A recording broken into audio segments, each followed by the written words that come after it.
नमस्कार, जय हिंद, जय भारत।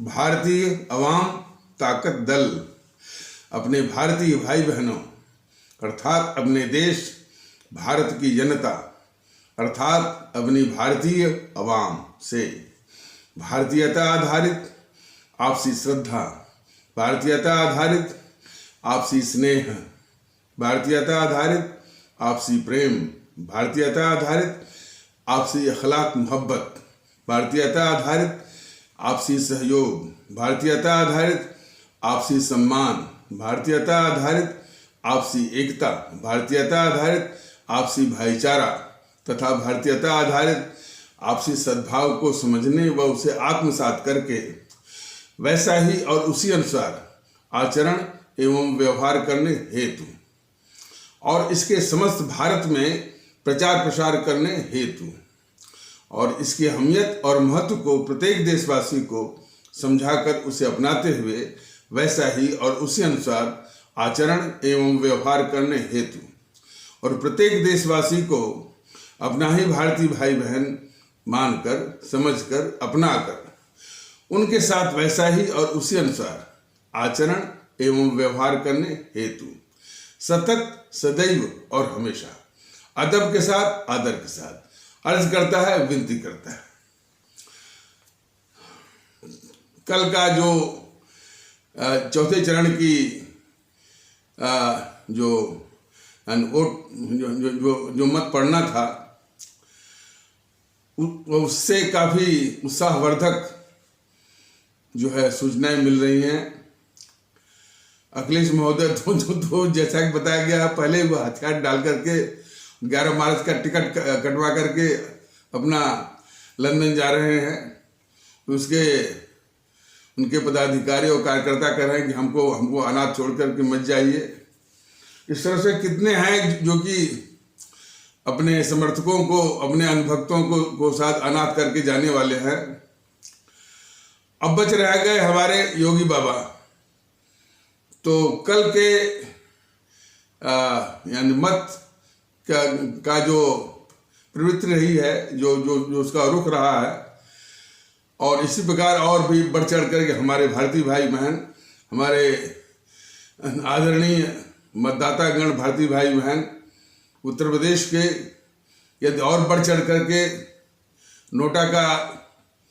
नोटा के इस्तेमाल को और नोटा के इस्तेमाल के अभियान को और आगे बढ़ाएं तो ये योगी बाबा भी अपना जो है झोला या डेरा डंपा उठा करके वो भजन कीर्तन करने के लिए वो ऋषिकेश या हिमालय की कंदराओं में चले जाएंगे। तो काफ़ी जो क्षेत्र राजनीति के क्षेत्र का शुद्धिकरण हो जाएगा। तो हमारे आदरणीय भारतीय भाई बहनों से विनम्र विनती है कि नोटा का इस्तेमाल करने में और आगे बढ़ चढ़ करके और इस परिदृश्य को लाने की कोशिश में भारतीयता के आधार पर एक होकर के नोटा का इस्तेमाल करिए। कुछ लोग कह रहे थे कि शायद उनकी आशंका है और इस बात को चुनाव आयोग सुनिश्चित करे कि नोटा के में डाले गए जो मत हैं वो बंटवारा कर लेते हैं विभिन्न पार्टियों में। अब यह आशंका यदि सत्य साबित हुई तो चुनाव आयोग को भी कटघरे में खड़ा किया जाएगा। इस बात को हमेशा याद रखें। जनता के मत से इस तरह से खिलवाड़ वो भी चुनाव आयोग के संरक्षण में हो, यह नाकाबिले बर्दाश्त है। जनता इनको नकारना चाहती है और चुनाव आयोग जो है वो अपरोक्ष रूप से और बाय बैकडोर के तिकड़म से यदि कुछ करना चाहता है तो यह तो हमारे देश के लिए, हमारे आदरणीय भारतीय भाई बहनों के लिए नाकाबिले बर्दाश्त है। तो हमारी जो है वो आदरणीय चुनाव आयोग से ये विनम्र प्रार्थना है और अपेक्षा है कि नोटा में डाले गए मत के साथ किसी तरह का खिलवाड़ न हो, इसको सुनिश्चित किया जाए। और ये अपेक्षा भी है चुनाव आयोग से। बाकी जो दल हैं उनके सिखाए पढ़ाए कार्यकर्ता या पदाधिकारी जो भारतीय अवाम ताकत दल के पदाधिकारी से बात करने आते हैं, कोई कहता है कि हम तो अभी उभरते हुए पौधे हैं और ऐसा न करें। भारतीय अवाम ताकत दल क्या कर रहा है कि एकता भारतीयता के आधार पर होने की आवश्यकता है। यह बात हमारे भारतीय भाई बहनों का बहुत बड़ा तबका इसको महसूस करने लगा है और इसी की आवश्यकता है। अब जो विखंडित राजनीति कर रहे थे उन अवधारणाओं के आधार पर, जिन अवधारणाओं को हमारा देश का संविधान, जिससे हमारा देश ये संचालित होता है, उसको नकार चुका है। हमारे देश में किसी भी जाति का जो तथाकथित जाति है, यानी क्षत्रिय, ब्राह्मण, राजपूत, और क्षत्रिय, राजपूत और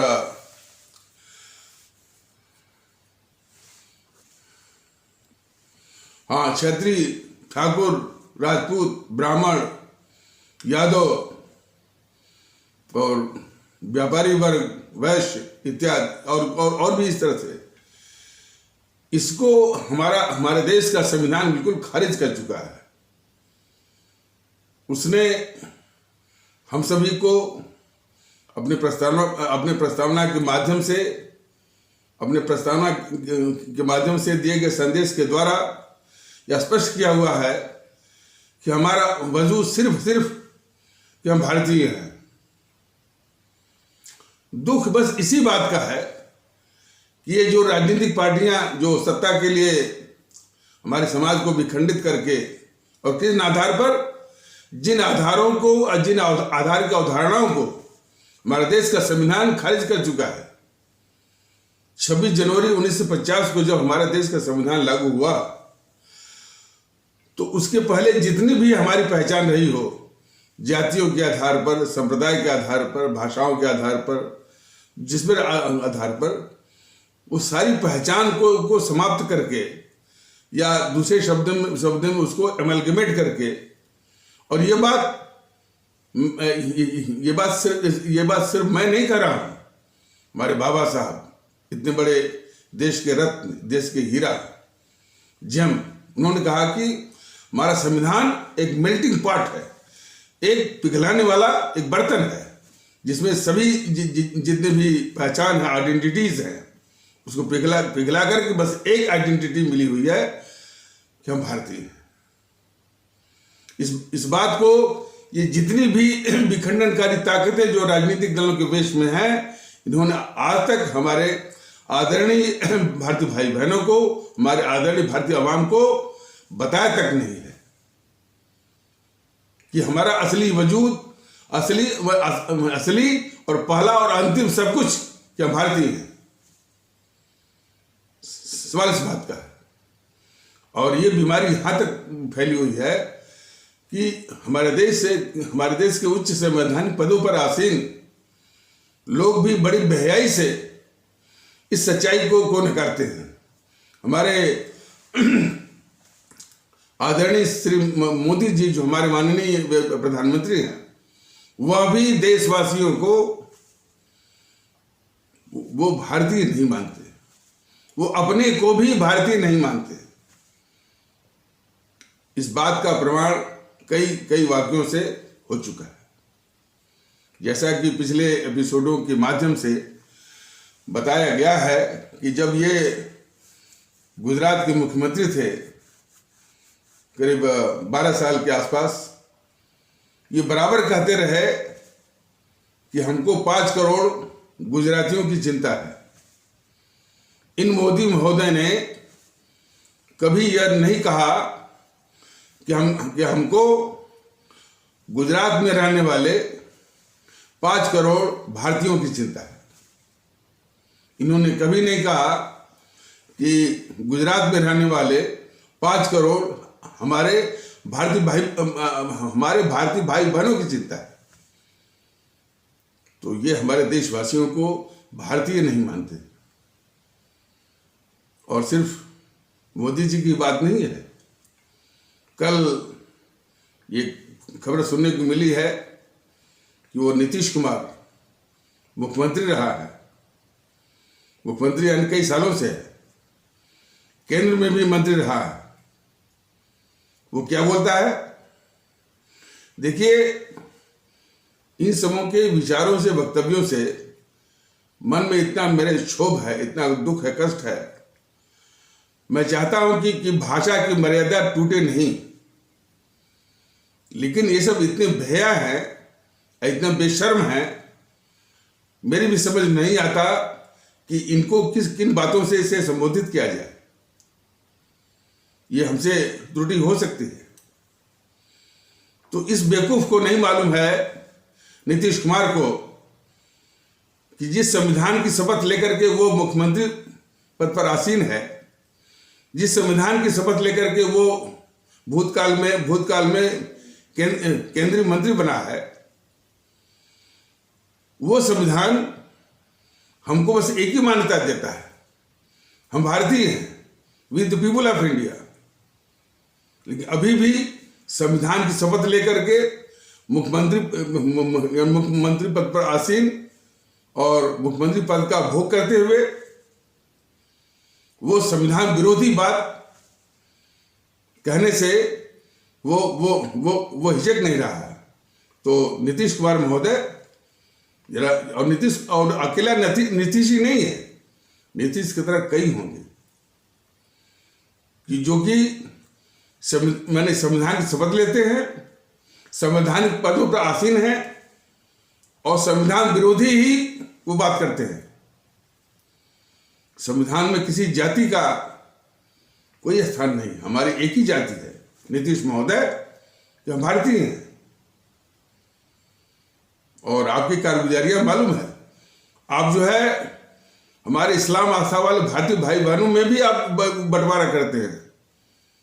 अरे वो अशरफिया अलग हैं और पसंदा या कुछ इनको अलग विभाजन करने की जो आपकी प्रवृत्ति है, जो आपकी चालबाजी है, जो आपके कुकृत्य हैं, उसको क्या अधिकार बनता है कि वो कहे कि कुछ लोग हैं जिनको जाति दिखाई नहीं देती है। तुमको संविधान नहीं दिखाई देता है, संविधान का आदेश नहीं दिखाई देता है। जो संविधान कहता है कि हम भारत के लोग हैं, हम भारतीय हैं, तुमको शर्म आनी चाहिए कि संविधान की शपथ लेकर के भी संविधान पद पर बैठ करके भी जो है संविधान विरोधी बात कर रहे हो। भारतीय अवाम ताकत दल अपने पूरे देश में भारतीय माहौल स्थापित करने के लिए ये मुहिम अभी फिलहाल YouTube के पैगाम के माध्यम से ये कोशिश कर रहा है, ये अभियान चला रहा है कि चूंकि हमारा ये राष्ट्र भारतवर्ष है और हमारे जो देश के लोग हैं, भारत के लोग हैं, वो सिर्फ भारतीय हैं।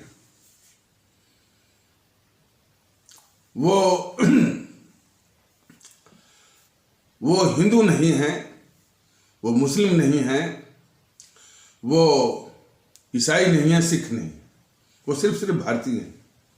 ये एहसास जितना जल्दी हो सके और इसको करने की आवश्यकता है, और जितना जल्दी हो जाएगा उतना ही इस देश का कल्याण होगा। और प्रसन्नता की बात है कि हमारे भारतीय भाई बहन इस एहसास में शरीक हो रहे हैं, इसकी तादाद को बढ़ा रहे हैं और उस सारी सोच को पस्त कर रहे हैं जो कि इस देश की विखंडनकारी ताकतें हैं। दुख तो इसी बात का है ना कि ये ताकतें सिर्फ सत्ता हथियाने के लिए। अब देखिए, जो ये योगी बाबा हैं, कोई इस्लाम आस्था वाले भारतीय भाई बहनों की तबके की एक वो आदरणीय कोई महिला थी, उसके सामने ये योगी बाबा झूठ बोल रहे हैं कि स्वामी विवेकानंद ने कहा था कि गर्व से मैं कहता हूं कि मैं हिंदू हूं। योगी बाबा ने सरासर झूठ बोला, और कम से कम उनका ज्ञान दुरुस्त करने के लिए ये भारतीय वामपंथी दल उनको बताना चाहता है कि स्वामी विवेकानंद ने कभी नहीं कहा कि उनका धर्म हिंदू है, कभी नहीं कहा। उन्होंने क्या कहा, योगी महोदय जरा आप सुन लीजिए। उन्होंने ये कहा है कि मैं उस प्रभु का सेवक हूं। देखिए ये शब्द है उनके, ये जो है स्वामी विवेकानंद के शब्द हैं, उद्गार हैं।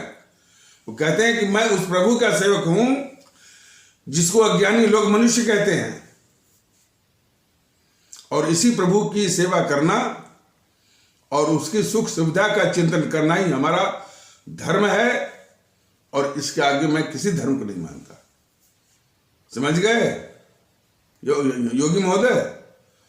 तो उनका क्या धर्म है उन्होंने परिभाषित कर दिया, उन्होंने उसकी सीमा बांध दी, और यह भी कहा कि इसके अलावा मैं किसी धर्म को नहीं मानता। उन्होंने कभी नहीं कहा कि उनका धर्म जो है हिंदुत्व है। इतनी बात कहने के बाद भी ये योगी जैसे जानबूझकर के बेवकूफ तो हम नहीं कह सकते, ये तो सातराना वाली बात है। तो जिस प्रकार मोदी जी अपने को भारतीय नहीं मानते, अपने देशवासियों को भी भारतीय नहीं मानते, तो उन्हीं को देख करके योगी महोदय भी कहते हैं, संवैधानिक पद पर बैठे हुए कह रहे हैं कि गर्व से मैं कहता हूं कि मैं हिंदू हूं।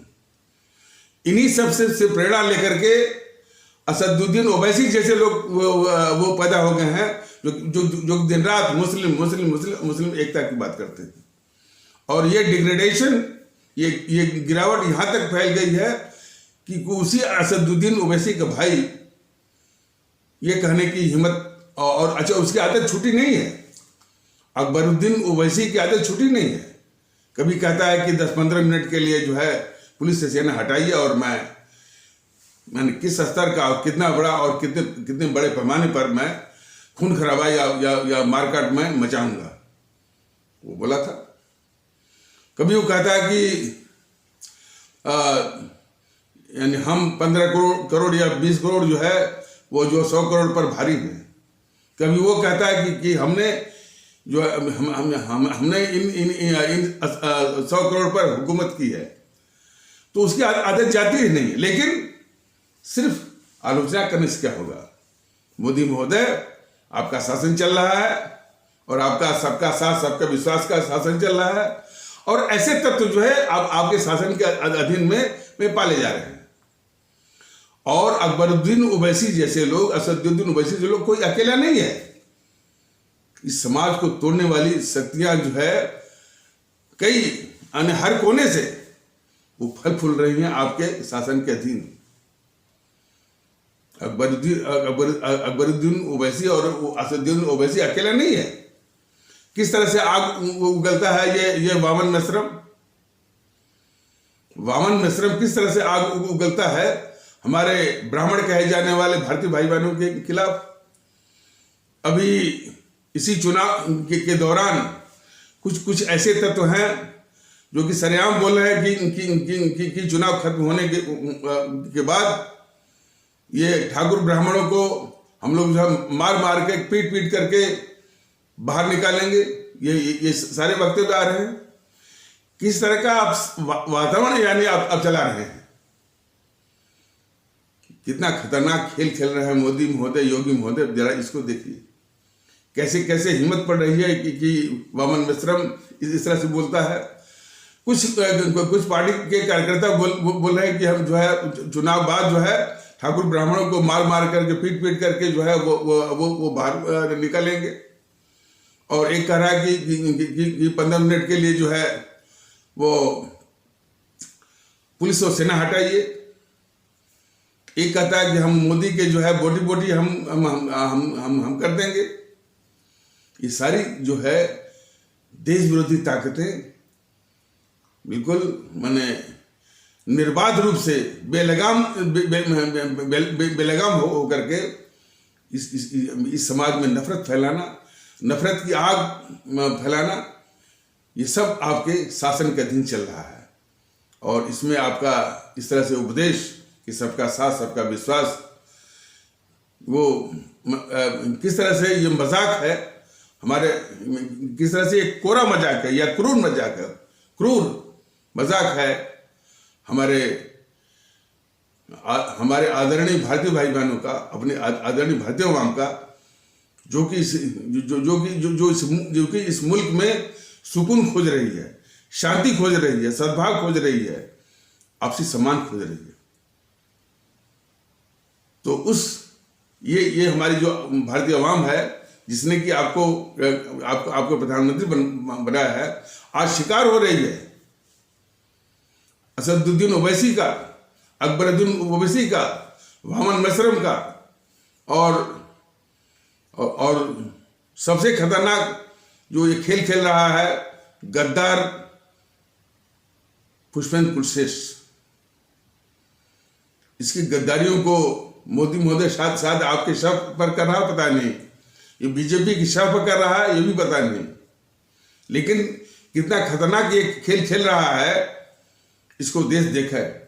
और जरूरत इस बात की है, देखिए ये बराबर भारतीय जनता दल ने ये कहा है कि हमारे भारतीय भाई बहन, ये चाहे असदुद्दीन ओवैसी हों, अकबरुद्दीन ओवैसी हों, चाहे वामन मिश्रम हों, चाहे पुष्पेंद्र कुलश्रेष्ठ इत्यादि सबसे है, इनकी सभाओं में जाना बंद करिए। ये देश का गद्दार पुष्पेंद्र कुलश्रेष्ठ, असदुद्दीन ओवैसी, अकबरुद्दीन ओवैसी, वामन मिश्रम, चंद्रशेखर रावण, इत्यादि टाइप के तत्वों की कारगुजारियों को, इनके कारनामों को जब तक कुचला नहीं जाएगा, कुचल करके नष्ट में नाबूद नहीं किया जाएगा, देश में शांति और भारतीय एकता माहौल को स्थापित करना मुश्किल है। और ये खुलेआम ये जो पुष्पेंद्र कुलश्रेष्ठ बोलता क्या है, कुछ नमूने आप लोग भी देखे होंगे। जिस भाईचारे की इतनी आवश्यकता है देश में, और यदि इस राष्ट्र को खड़ा रहना है, मजबूती के साथ खड़ा रहना है, तो भाई तो आपसी सभी हमारे जो 135 करोड़ लोग हैं, उनमें भारतीयता आधारित भाईचारा की परम आवश्यकता है। लेकिन ये जो है देशद्रोही और भारत का गद्दार ये पुष्पेंद्र कुलश्रेष्ठ क्या कहता है, उसी भाईचारे का मजाक उड़ाता है और कहता है कि भाईचारा वगैरह, कहता है भाईचारा वगैरह ये कुछ नहीं है, वो भाईजान बन गए और हम चारा बन गए। बताइए, गंगा जमुनी तहजीब का ये मजाक उड़ाता है। दुआबी हमारी जो अवधारणा है, संस्कृति है, उसका मजाक उड़ाता है। इतना खतरनाक तत्व जो है उस प्रधानमंत्रित्व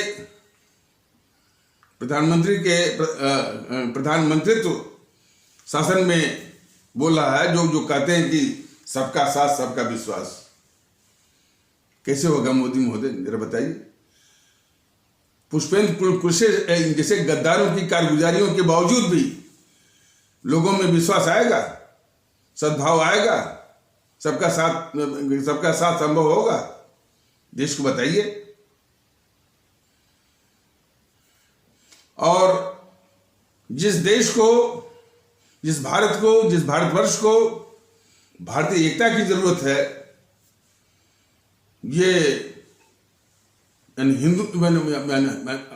हिंदू सनातन आस्था वाले भारतीय भाई बहनों को भड़का करके और हिंदुत्व एकता के नाम पर यानी भेद विभेद पैदा कर रहा है। और इसी के देखा देखी असदुद्दीन ओवैसी जैसे तत्वों को भी मौका मिलता है कि सिर्फ इस्लाम आस्था वाले भारतीय भाई बहनों की एकता के नाम पर हमारे देश में और हमारे भारतीय समाज में भेद विभेद की गतिविधि चला रहे हैं। तो सवाल इस बात का है कि हमारे भारतीय भाई बहन बहुत गौर से देखें कि ये ताकतें भारत विरोधी ताकतें हैं। तो जो ये मौका मिला है, अभी फिलहाल 3 चरण बाकी हैं उत्तर प्रदेश में, इन भारतीय जनता पार्टी जैसे देश विरोधी ताकतों को नष्ट में नाबूद करना है। नोटा का इस्तेमाल करिए और नोटा का इस्तेमाल करेंगे, वो भारतीयता का संदेश होगा कि ये इन भारत विरोधी ताकतों को इस देश में नहीं रहने देना है। और ये सिर्फ एसपी सिंह का और भारतीय आवाम ताकत दल का ही नहीं कहना है। हमारे शहीद आजम भगत सिंह का आदेश है। ये काले अंग्रेज हैं, हमारे देश को तोड़ने वाले, हमारे देश में विखंडन पैदा करके, ध्रुवीकरण पैदा करके, सत्ता हथियाने के हथकंडे के साथ ये साजिश करने वाली ताकतें, इनका देश से, हमारी आवाम से कुछ भी लेना देना नहीं है। जो ये विकास की बात करते हैं, इससे बढ़कर के विकास अंग्रेजों ने भी किया था, जो कि इस देश के लुटेरे थे। सत्ता पर काबिज हो जाना, कुछ विकास कर देना, वह जो है देश के साथ हमदर्दी की निशानी नहीं है। अंग्रेजों ने भी बहुत सत्ता पर काबिज रहे और बहुत विकास भी किया, काफी संस्थाओं की स्थापना भी की। जब इस देश में 1 इंच रेलवे लाइन नहीं थी, पूरे देश में आने रेल लाइन बिछाई, पोस्टल नेटवर्क दिया, टेलीग्राफ नेटवर्क दिया, कई भवन बनाए। लेकिन वो इस देश के लुटेरे थे, इस देश के दुश्मन थे। तो उसी दृष्टिकोण से ये बीजेपी वालों को देखा जाना चाहिए कि वो विकास को दिखा करके देश में नफरत फैलाने वाली ताकतों को जो पाल रहे हैं, जो शह दे रहे हैं और जो बेलगाम उनको अपनी गतिविधि चलाने का पूरा प्रश्रय दे रहे हैं, इसको देखने की आवश्यकता है। पिछले साल के विधानसभा चुनाव के दौरान वो जो देश विरोधी और भारत की गद्दार ममता बनर्जी कह रही थी कि ये जो उत्तर प्रदेश के गुंडे हैं, बिहार के गुंडे हैं, गुजरात के गुंडे हैं, मैं इनको पश्चिम बंगाल से बाहर निकाल दूंगी। खैर, चूंकि इस तरह का निकम्मा किस्म का ये प्रधानमंत्री जो बैठा है, तो हर कोई जो इस देश का जो गद्दार है, देश विरोधी है, उस पर कोई लगाम नहीं है, कोई रोक टोक नहीं है। लेकिन मोदी महोदय जान लीजिए कि थोड़ा भी देशभक्त किस्म का शासक होता, प्रधानमंत्री होता, तो इन सारी ताकतों को बढ़ावा देने के बजाय उसको नष्ट में नाबूद करता। तो ये उपदेश बंद करके, ये जो उपदेश देते हैं सबका साथ सबका विश्वास, इस तरह का पाखंडी उपदेश देना बंद करके, जो कि आप इंडिया फर्स्ट या जो बोला करते हैं, उस बोलने का थोड़ा सा नमक अदा करिए और ममता बनर्जी जैसे देश विरोधी ताकतों का समन कैसे हो वो कुछ करिए। और इनके जो चट्टे बट्टे हैं यूट्यूब पर, डीके दुबे वगैरह करें कि 356 से बढ़ करके धोबिया पाठ लगा रहे हैं, क्या लगा रहे हैं, कितना सब झूठ बोलते हैं सर। डीके दुबे इत्यादि वगैरह जो है, इनसे तो वातावरण जो है और प्रदूषित हो रहा है। बाकी तो झूठ झूठ बोलने की जो फैक्ट्री है वो जीएनपीसी की है। यानी जीएनपीसी के राहुल से लेकर के और जो है ये सब इनको यानी झूठ बोलने में यानी कोई वो पा नहीं सकता। तो उन्हीं से शिक्षा लेकर, उन्हीं से ट्रेनिंग लेकर के ये जो छुटभैया किस्म के हैं, डीके दुबे और मनीष ठाकुर, मनीष कुमार और जो है वो नीरज यात्री और ये सब भी झूठ बोलने की ट्रेनिंग वो ले रहे हैं सब। तो इनकी बातों पर जरा भी यकीन मत करिए। और देखिए आप लोग देखते होंगे कि खास करके एक मनीष ठाकुर है और ये मनीष शुक्ला है, मनीष कुमार है, डीके दुबे हैं, एक जो है हर्षवर्धन त्रिपाठी हैं। हालांकि इनका नाम लेना मैं उचित नहीं मानता हूं, लेकिन जरा इनको देखिए, ये सिर्फ इन ताकतों का कुछ उनके चरित्र का वर्णन करेंगे, राहुल का वर्णन करेंगे, सोनिया का वर्णन करेंगे, कुछ ऐसे वर्णन करेंगे, पत्रकारों का वर्णन करेंगे। सवाल इस बात का है कि वर्णन करके ये क्या दिखाना चाहते हैं। शासन में बैठा हुआ है मोदी, जिसको की कार्रवाई करनी है, तो उसको वर्णन नहीं करवाना है, कार्रवाई करनी है। चूंकि वो कार्रवाई करने में निकम्मा है, तो ये वर्णन कर सिर्फ उसके पक्ष में चुनावी माहौल। कितना बड़ा धोखा है। अरे भाई, हमारी आवाम ने आपको प्रधानमंत्री बना दिया, अब आप कार्रवाई करिए ना कि अभी भी जो है वो इनके विषय में तमाम वो कहानी आप सुनाएंगे। तो सिर्फ कहानी सुनाएंगे, कार्रवाई नहीं करेंगे, क्योंकि ये देश के लिए सबसे बड़े धोखेबाज हैं। बस इनको चुनाव चाहिए, सत्ता चाहिए, वोट चाहिए, ये चीज। और इंडिया फर्स्ट का इनका झूठा नारा है। सबसे बड़ी बात है, ये इंडिया क्या होता है मोदी जी? वजूद तो भारत का है ना।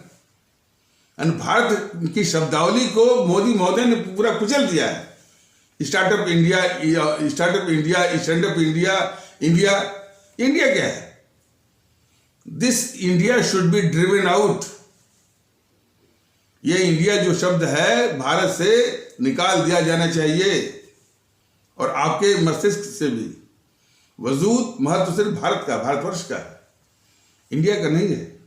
हमने भी अंग्रेजी बोल दिया, कभी कभी आवेश में हम बोल देते हैं, और ऐसे लोगों के दिमाग में थोड़ा घुसाने के लिए भी कभी आवेश का अंग्रेजी आ जाता है। लेकिन इंडिया शब्द या अवधारणा दोनों को इस देश से, भारत और भारतीय परिवेश से और भारत राष्ट्र के परिवेश से बहिष्कृत किया जाना चाहिए। मोदी महोदय, हिंदी की क्या दुर्दशा हो रही है, और आपके जमाने में जो कि आप बहुत राष्ट्रभक्ति का चोंगा पहने हुए हैं, मुखौटा पहने हुए हैं, हिंदी की क्या दुर्दशा चल रही है, इसको देखिए मोदी महोदय।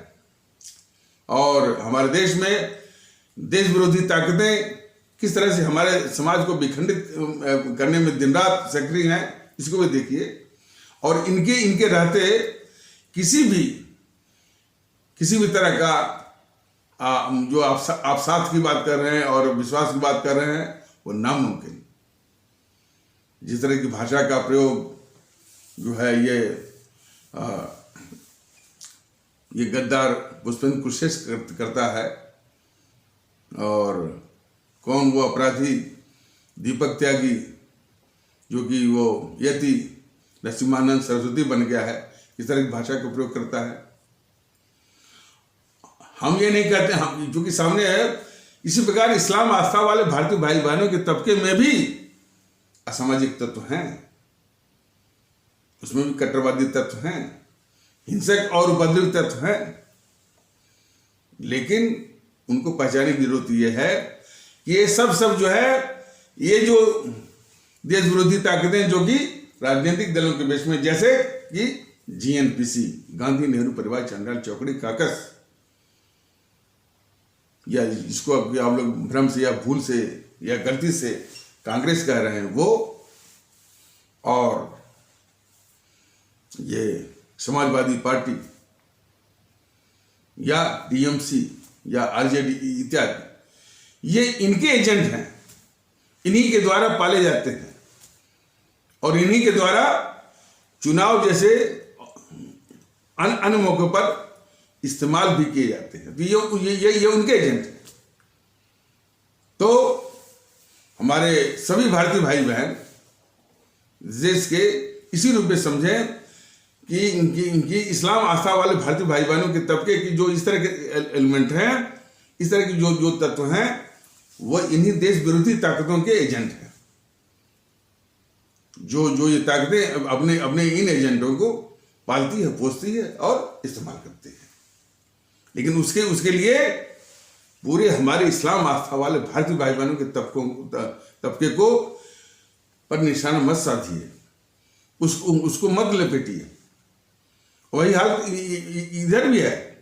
पुष्पेंद्र कुलश्रेष्ठ को देखिए, यही हमारी प्रार्थना विनती इस्लाम आस्था वाले भारतीय भाई बहनों से भी है कि पुष्पेंद्र कुलश्रेष्ठ को लेकर के हमारे पूरे हिंदू सनातन आस्था वाले भारतीय भाई बहनों को मत लपेटिए। ये पुष्पेंद्र कुलश्रेष्ठ गद्दार जैसे लोग हमारे हिंदू सनातन आस्था वाले समाज के या भारतीय भाई बहनों के तबके के ये कोड है, ये उसका अभिशाप है। तो उनको लेकर के हमारे इस्लाम आस्था वाले भारतीय भाई बहन कदापि जो है वो पुष्पेंद्र कुलश्रेष्ठ के झांसे में ना है। अब इन कोड़ों का किस तरह से इलाज करना है, भारतीय अवाम ताकत दल के पास पूरी योजना है। जब भी इसको मौका मिलेगा, जब भी अपने अवाम का आशीर्वाद मिलेगा, सत्ता हाथ में आएगी, इनका निपटारा बहुत अच्छे से, कि फिर ऐसी ताकतें कभी भी जीवन में जो है सर नहीं उठा सकती हैं। धन्य मनाएं कि ये निकम्मा किस्म का प्रधानमंत्री मोदी बैठा हुआ है, तब तक ये खैर मना ले। बीजेपी जो इस देश के साथ जो खतरनाक खेल खेल रही है, वो जितनी विदेश विरोधी ताकतें जो कि राजनीतिक दलों के वेश में हैं, उनका एक कृत्रिम सुपरफिशियल बहुत ही थोड़ा सा अंश चुटकुले के रूप में, जैसे मतलब कि ये केजरीवाल है। केजरीवाल क्या झूठ बोलता है। झूठ बोलना तो एक बहुत छोटा उसकी गलती है। देश के साथ गद्दारी जो करता है, इस पर एक शब्द नहीं आता। जरा सोचिए कि जब कन्हैया कुमार ने खुलेआम जवाहरलाल नेहरू विश्वविद्यालय या जिसको जेएनयू कहते हैं, उसके प्रांगण से मैंने इतनी हिम्मत करके, इतना दुस्साहस करके नारा लगवाया कि भारत तेरे टुकड़े होंगे, भारत बर्बादी तक जंग जारी रहेगी। मोदी के दिमाग पर कुछ असर नहीं हुआ। ये राष्ट्रवादी कहने वाला पाखंडी मोदी के ऊपर जरा भी असर नहीं हुआ कि एक तो सरेआम कह रहा है कि भारत तेरे टुकड़े होंगे, और इसने धीरे से इस मसले को अदालत को सौंप दिया। और अदालत भी है, भारत की जुडिशरी भी ऐसी है, उसको जमानत दे दिया। और जमानत देते हुए इस दिल्ली उच्च न्यायालय के जो न्यायमूर्ति महोदय थे, वो जो है फिल्मी गाना लिखते हैं उसमें। ये हालत है।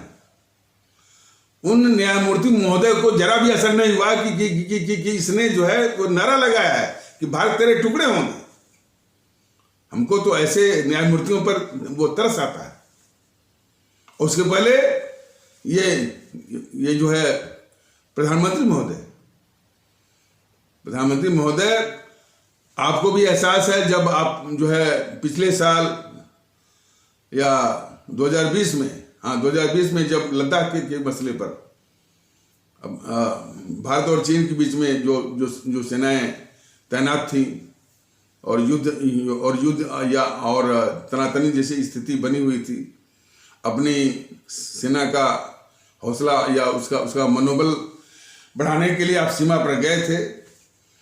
आपका ये वक्तव्य था मोदी महोदय, आपने कहा था कि हमारी सेना ने दुश्मन की सेना को परास्त करके अपने देश की सार्वभौमिकता की रक्षा की है। तो सार्वभौमिकता की अवधारणा आपके दिमाग में है, और ये और जो है कन्हैया कुमार ने भी जो इस तरह का नारा लगाया कि भारत तेरे टुकड़े होंगे और भारत की बर्बादी तक जंग जारी रहेगी, यह भी सीधा हमारे देश की सार्वभौमिकता या संप्रभुता या सॉवरेंटी पर सीधा हमला था। तो मोदी महोदय, ये आपसे अपेक्षा थी कि ऐसे तत्वों को बगैर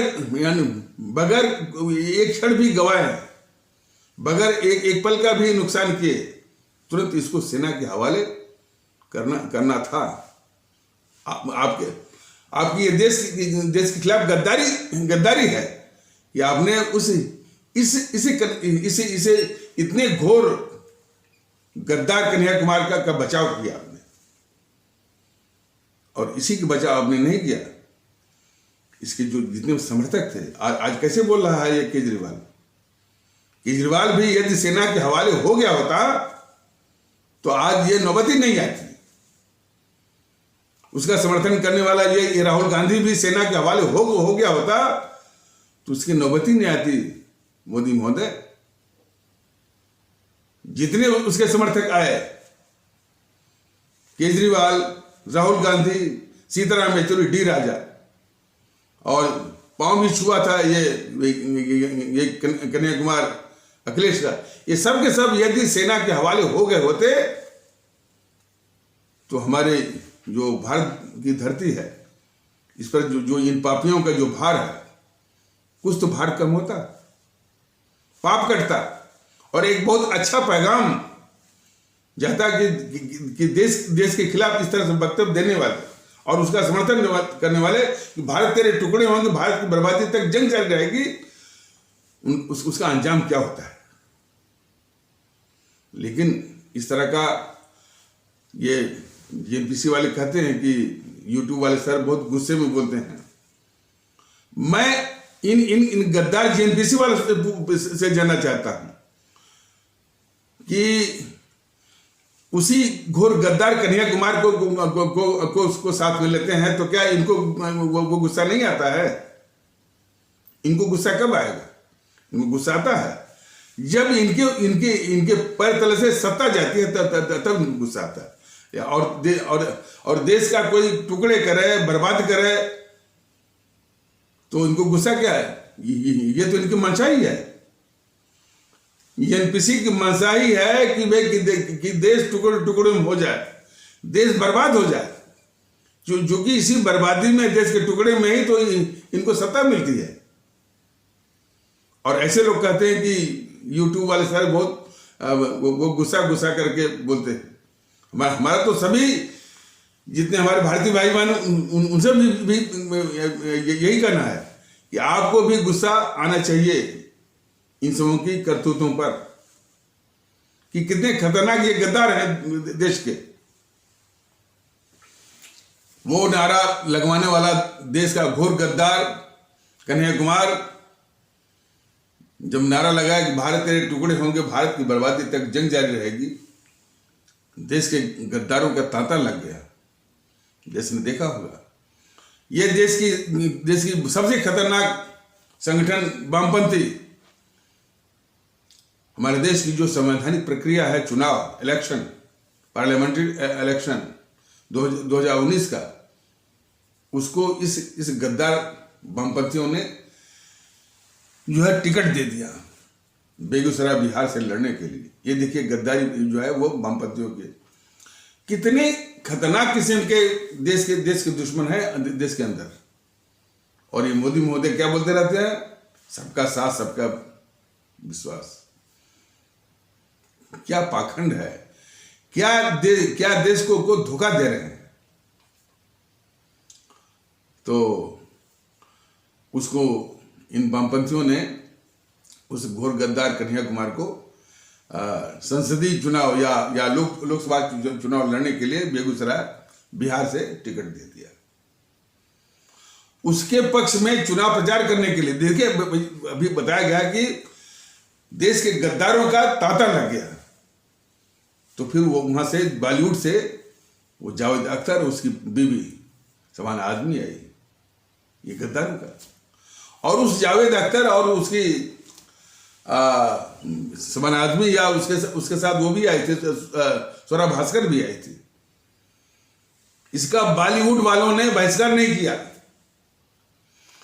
जावेद अख्तर को विज्ञापन देने वाली कंपनियों ने उसका बहिष्कार नहीं किया। देखिए ना, देश में किस किस तरह के गद्दार वो छुपे हुए हैं। जावेद अख्तर को अभी भी फिल्में मिल रही हैं, विज्ञापन मिल रहे हैं। कौन? जो देश के खिलाफ, जो भारत तेरे टुकड़े होंगे, भारत की बर्बादी तक जंग जारी रहेगी, उसके चुनाव प्रचार में आकर के जो है वो समर्थन कर रहा है।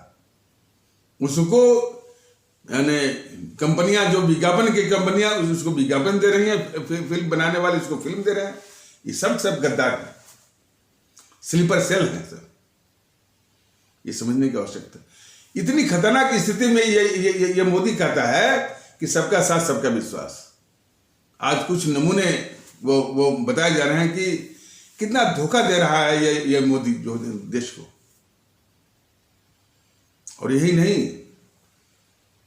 इन टीवी चैनलों की हिम्मत तो देखिए। उस घोर गद्दार कन्हैया कुमार से न्यूज 18 इंडिया का किशोर अजवानी ने टॉक शो चलवाया। देखिए गद्दारों का ताता। और वो घोर गद्दार किशोर अजवानी, अच्छा, और उसके टॉक शो को सुनने वाले भी लोग, उनके माथे पर जरा भी बल नहीं आया कि अरे भाई जो टॉक शो चल रहा है, जिसका वो कह रहा है कि भारत तेरे टुकड़े होंगे, भारत की बर्बादी तक जंग जारी रहेगी, उसके टॉक शो में कुछ लोग उसका टॉक शो सुन रहे हैं। तो गद्दारों को पहचानिए। और ये गद्दार किशोर अजवानी कहते कहते ये कह रहा है कि यदि कोई कह रहा है कि भारत तेरे टुकड़े होंगे, इसमें नाराज होने वाली बात कौन सी है, क्योंकि टुकड़ा तो हुआ नहीं। ये तर्क दे रहा था वो गद्दार किशोर अजवानी। पिछले YouTube के माध्यम से कई बार बोला गया था, मुकेश अंबानी का ये चैनल है न्यूज 18 इंडिया, कि मुकेश अंबानी महोदय इस गद्दार किशोर अजवानी को निकालते क्यों नहीं हो? क्या यह समझ बैठे हो कि भारतीय आम ताकत दल से या हमसे कभी वो मुकाबला नहीं होगा? भारतीय आम ताकत दल आप कितने भी बड़े आप जो है वो उद्योगपति हों, जनता के सामने आपको जो है एक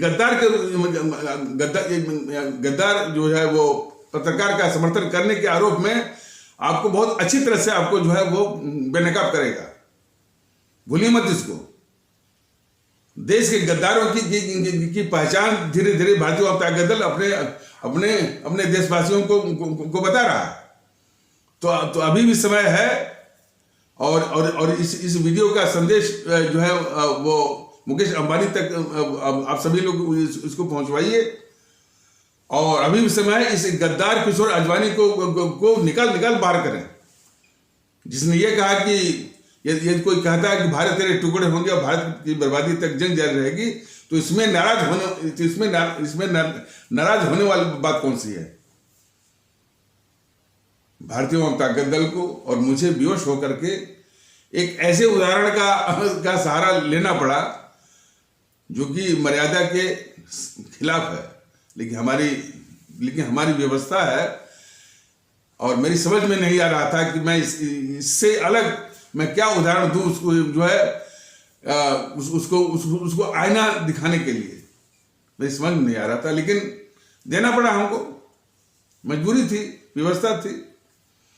तो गद्दार किशोर अजवानी जो पत्रकार है उसको आईना दिखाने के लिए उसको कहना पड़ा कि किशोर अजवानी जरा ये सुन कि मान लो कि तुम्हारे आगे कोई सिरफिरा कोई ऐसा व्यक्ति है और वो आपको आपकी माँ बहन की गाली देना शुरू कर दे, तो क्या आपको क्रोध नहीं आएगा? आपके मन में उबाल नहीं आएगा? खून नहीं खोलेगा? जरूर खोलेगा, मन में उबाल आएगा, क्रोध आएगा। जबकि वो गाली देने वाला कुछ भी जिस तरह से वो गाली दे रहा है, कुछ भी आपकी माँ और बहन के साथ कुछ भी ऐसा नहीं कर रहा है, सिर्फ शब्दों से बोल रहा है।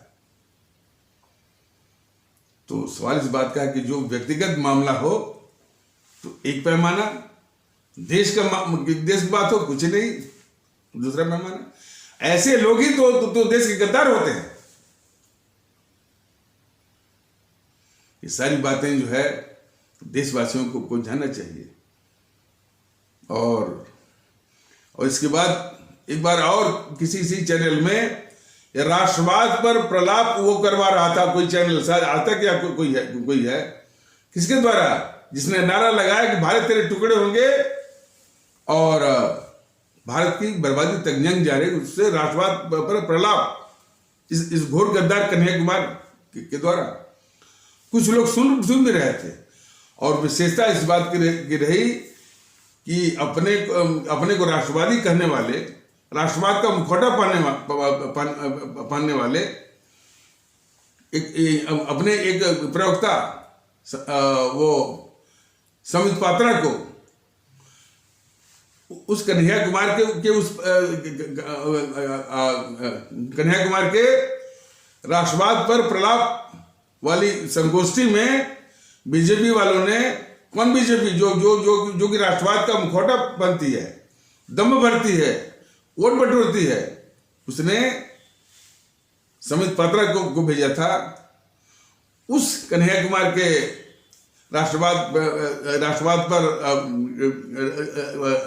प्रलाप के संगोष्ठी में, जो कन्हैया कुमार कहता है कि भारत तेरे टुकड़े होंगे, भारत की बर्बादी तक जंग जारी रहेगी। ये पाखंड देखिए, ये धोखेबाजी देखिए बीजेपी का अपने मुल्क भारत के खिलाफ, इस किस्म है। और अब जो है, अब तो वो इस परिणत को प्राप्त ही हो गया वो कि वो कन्हैया कुमार घूमते घूमते जाकर के मिला जो कि इस देश को टुकड़े टुकड़े करना चाहता है और भारत को बर्बाद करना चाहता है। जीएनपीसी की यही मंशा है कि हमारा देश टुकड़ों में हो जाए और ये देश बर्बाद हो जाए। तो अपने उसी मंजिल पर पहुंचा ये जो खुलेआम जो नारा लगवाया कि भारत तेरे टुकड़े होंगे, भारत की बर्बादी तक जंग जारी रहेगी। ये सारी गतिविधि चलती रही, राष्ट्रवादी बीजेपी वालों के माथे पर जू नहीं रहेंगी। इन्होंने उस घोर गद्दार कन्हैया कुमार को बचाने के लिए एक शब्दावली की रचना कर दी, टुकड़े टुकड़े गए। इतना घोर गद्दार है उसको बस टुकड़े टुकड़े गैंग के रूप में देखिए। चूंकि इस यूट्यूब का उतना प्रचार नहीं है और मैं तो चाहता हूं कि भाई ये जितने भी बीजेपी वाले देश के साथ गद्दारी कर रहे हैं वो भी सामने आए, जीएनपीसी वाले भी आए और भी आए, एक बार मुकाबला हो जाए और देश समझ जाए कि ये राष्ट्रवाद का क्या मुखौटा पहने हुए कितने देश के लिए खतरनाक हैं। मैं चाहता हूं, मेरे मन में ये बहुत इच्छा है और छुपे हुए हैं सब। तो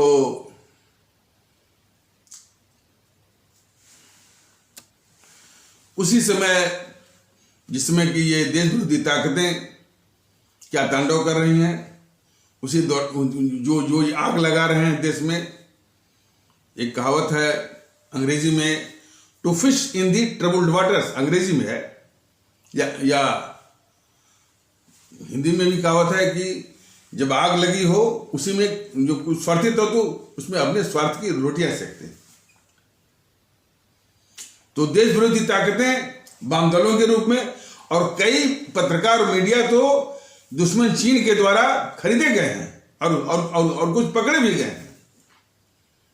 ये the wire, Karwaan, the Quint, the print Bharat विरोधी अंतरराष्ट्रीय साम्राज्यवादी ताकतों की मीडिया से मिलकर के भारत को अस्थिर करने की भारत की आर्थिक प्रगति को रोकने की, भारत को बदनाम करने की झूठी और आधारहीन कहानियों के द्वारा वो दिनात सक्रिय हैं। ये हिजाब उजाब की बात तो बड़ी छोटी सी है।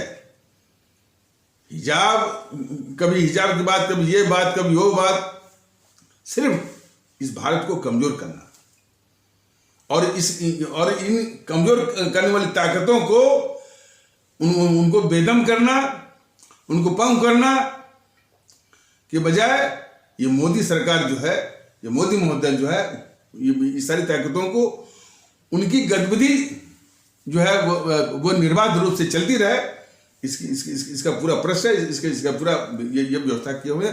नाम मात्र को वो ईडी को लगा दिया, थोड़ा सा वो गिरफ्तार कर लिया। मोदी महोदय बताइए कि सब इतने घुटे हुए अपराधी हैं, जैसे लालू को मान लीजिए उसको सजा हो गई, तो एक अच्छी सी कोठरी में रख करके तमाम उसको सुविधाएं दे करके बंद कर दिया। फर्क क्या पड़ा उसको? ये कहते हैं कि भाई FIR कर दो इनके खिलाफ। अरे सैकड़ों FIR लेकर के तो घूम रहा है राहुल, कुछ हो रहा है उसका? और मान लीजिए राहुल बंद भी हो जाए जेल में तो क्या होगा? इसका कुछ होगा? मोदी महोदय जो आप अपने को राष्ट्रवादी कहते हैं, इन ताकतों को पंग करने की आवश्यकता है, जिसको अंग्रेजी में कहते हैं क्रिपल, बुलडोज करने की आवश्यकता है। और कैसे बुलडोज किया जाएगा यदि आपकी अकल में नहीं है, आप शासन छोड़िए, भारतीय आम ताकत दल वो करके दिखा देगा कि इन ताकतों को नष्ट में नाबूद कैसे किया जाता है। इसलिए कि हमारे दिलों में, भारतीय आवाम ताकत दल के दिलों में, और जितने भी हमारे भारतीय भाई बहन हैं जिनको कि इस मुल्क से मोहब्बत है, और हमारे परम आदरणीय राष्ट्रभक्त, परम आदरणीय राष्ट्र महानायक, राष्ट्रभक्त शिरोमणि नेताजी सुभाष चंद्र बोस की प्रेरणा से वो सब तरीके मालूम है कि किस प्रकार देश विरोधी ताकतों को बेदम, पस्त, क्रिपुल, बुलडोज और नष्ट में नाबूद किया जाएगा। अब बगैर इनको नष्ट में नाबूद किए हमारे जो आम भारतीय भाई बहन हैं, हमारे जो गरीब भारतीय भाई बहन हैं, उनको चैन मिल नहीं सकता, उनको सुकून मिल नहीं सकता। इसलिए कि उनको चाहिए भाईचारा, सम्मान उनको देने की बजाय, यानी आपके मोदी महोदय के जो तत्व हैं सिखाए पढ़ाए, वो हमारे इस्लाम आस्था वाले भारतीय भाई बहनों को पंचर पुत्र कहेंगे, जिहादी कहेंगे, पाकिस्तानी कहेंगे, मियाँ कहेंगे, कटुआ कहेंगे, और हमारे उपेक्षित भारतीय भाई बहनों को चमार और हरिजन कहेंगे, और आप बोलेंगे कि सबका साथ सबका विश्वास। कितना धोखेबाज आपका ये कुकृत्य है। तो कहने का मतलब कि जब तक ये सब रहेंगे तब तक ये गंदगी इस देश को झेलनी पड़ेगी। इसलिए भारतीय भाई बहनों, आपसे निवेदन है कि अभी फिलहाल यानी भारतीयता के माहौल पर विश्वास करते हुए, उसको मजबूत करते हुए नोटा का इस्तेमाल करिए। 3 चरण अभी बाकी है इसमें, उत्तर प्रदेश के विधानसभा में। नोटा इसको भूलिए मत, इसको और आगे बढ़ाइए। यदि ये 70-80 तक है तो 90 और 100% इसको बढ़ाइए। यही एक वो विकल्प है। तो इतने घोर गद्दार केजरीवाल को मोदी जी तब से बचा रहे। संविधान ने ताकत दी है 356 की, वो उसका इस्तेमाल करके कम से कम दिल्ली वासियों को, देश को इस गद्दार केजरीवाल से निजात नहीं दिलाएंगे। धारा 356 का इस्तेमाल करके पश्चिम बंगाल के लोगों को इसे घोर गद्दार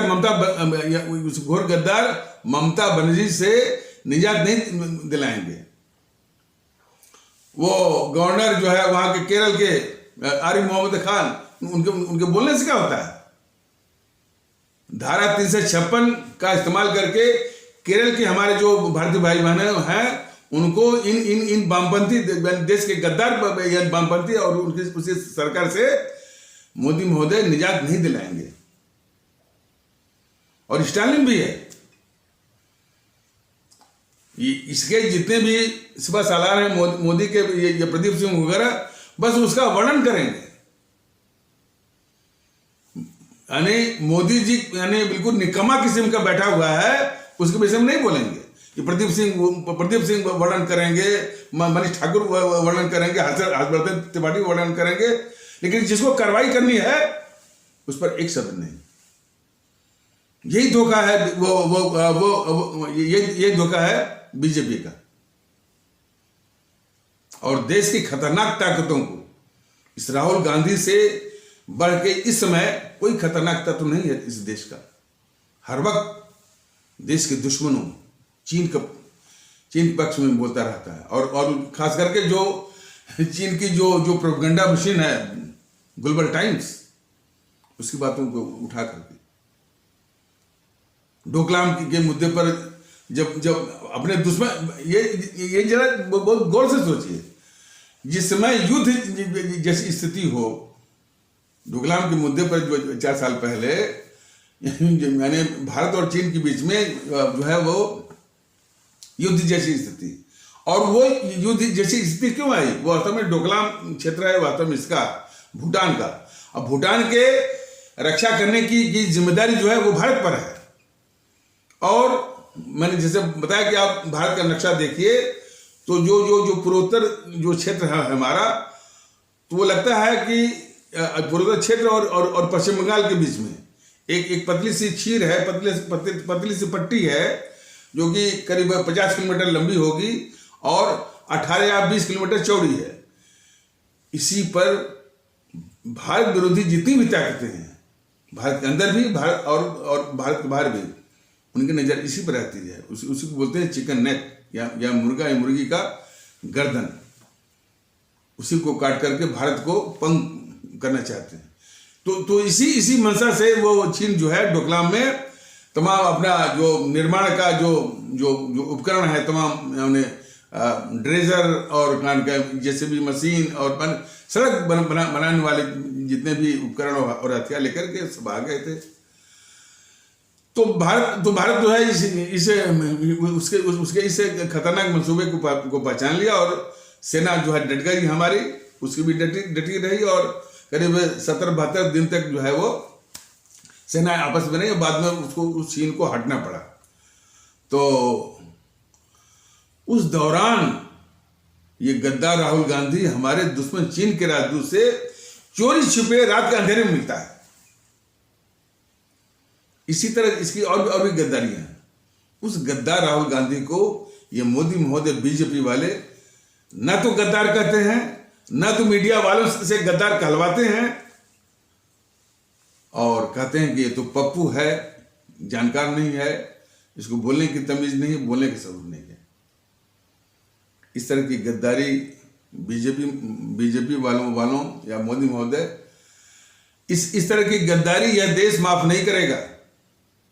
इतने घोर गद्दार को जो आप बचा रहे हैं।